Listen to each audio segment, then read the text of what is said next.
ଅନୁଗୁଳ ବନଖଣ୍ଡ ବନ୍ତଳା ବନାଞ୍ଚଳ ପଥରଗଡ଼ ଅଞ୍ଚଳରେ ଗୋଟିଏ ହାତୀ ଅସୁସ୍ଥ ହାତୀକୁ ବନ ବିଭାଗ ଠାବ କରିଥିଲା। ତାପରେ ତାର ଯେତେବେଳେ ଖବର ପାଇ ତାକୁ ପହଞ୍ଚିଥିଲା ଏଠାରେ ଚିକିତ୍ସା ଜାରି ରହିଛି। ମୁଁ କହିବି ଟିକେ ମୋ ସହଯୋଗୀ ଟିକେ ଦେଖେଇବେ କେଉଁଭଳି ଭାବରେ ହାତୀର ଚିକିତ୍ସା ଚାଲିଛି। ହାତୀ କଣ ଗୋଟେ ଖାଇ ଦେଇଛି ଯାହା ଫଳରେ ତାର ସେ ଅସୁସ୍ଥ ହୋଇଯାଇଛି ଯାହା ସୂଚନା ରହିଛି ଯେ ସେ ଏଇ ବାଟ ଦେଇ ଚାଲି ଚାଲି ଆସିଲା ଏବଂ ଏଇଠି ସେ ଝୁଣ୍ଟି ପଡିଲା, ଆଣ୍ଠୁ ମାଡି ପେଟ ମାଡିକି ଏଠି ସେ ରହିଲା, ଯାହା ଫଳରେ ବନ ବିଭାଗ ୟାକୁ ଚିକିତ୍ସା ଚାଲିଛି ଏବଂ ତାକୁ ସାଲାଇନ୍ ଇଞ୍ଜେକ୍ସନ ଦେଇ ଚିକିତ୍ସା ଜାରି ରହିଛି। ଯାହା ସୂଚନା ରହିଛି ଯେ ସାତକୋଶିଆ ବନଖଣ୍ଡ, ଅନୁଗୁଳ ବନଖଣ୍ଡ ଏବଂ କପିଳାସ ବନଖଣ୍ଡ ଆସି ଏଠାରେ ଚିକିତ୍ସା ଜାରି ରହିଛି। ଟିକେ ଆମେ ଆଲୋଚନା କରିବା ଆଜ୍ଞା କଣ କଣ କେମିତି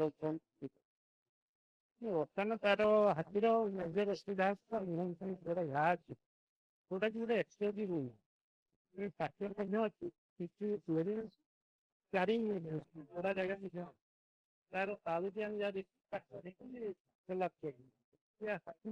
7-8 ଦିନ ଖାଇବେ ମୁଁ ଏଠି ପଡ଼ିଯାଇଥିଲା ଆଉ ବଡି ଟେମ୍ପରେଚର ମଧ୍ୟ କମିଯାଇଥିଲା। ଗ୍ଲୁକୋଜ ସାଲାଇନ୍ ଦେଲା ପରେ ସେ ଧୀରେ ଧୀରେ ଇମ୍ପ୍ରୁଭ୍ କରିଯାଇଛି। ବର୍ତ୍ତମାନ କିନ୍ତୁ ଯେହେତୁ ତାର ପାଖରେ ଘା ସେ ଖାଦ୍ୟ ଗ୍ରହଣ କରିବା ଭାରି କଷ୍ଟ।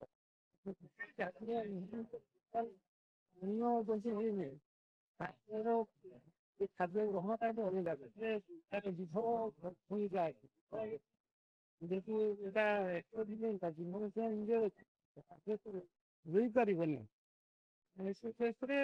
ତାର ରିକଭରି ଚାନ୍ସ ଭାରି ବହୁତ କମ୍। ସେ ବର୍ଷର 5.5 ବର୍ଷ ଜଷ୍ଟ ମାନେ ଖବର ଭାସି ଆଉ ମାନେ ଚାଷ ବାଜିବ ଖବର ହେଇନି ତାପରେ 5 ବର୍ଷ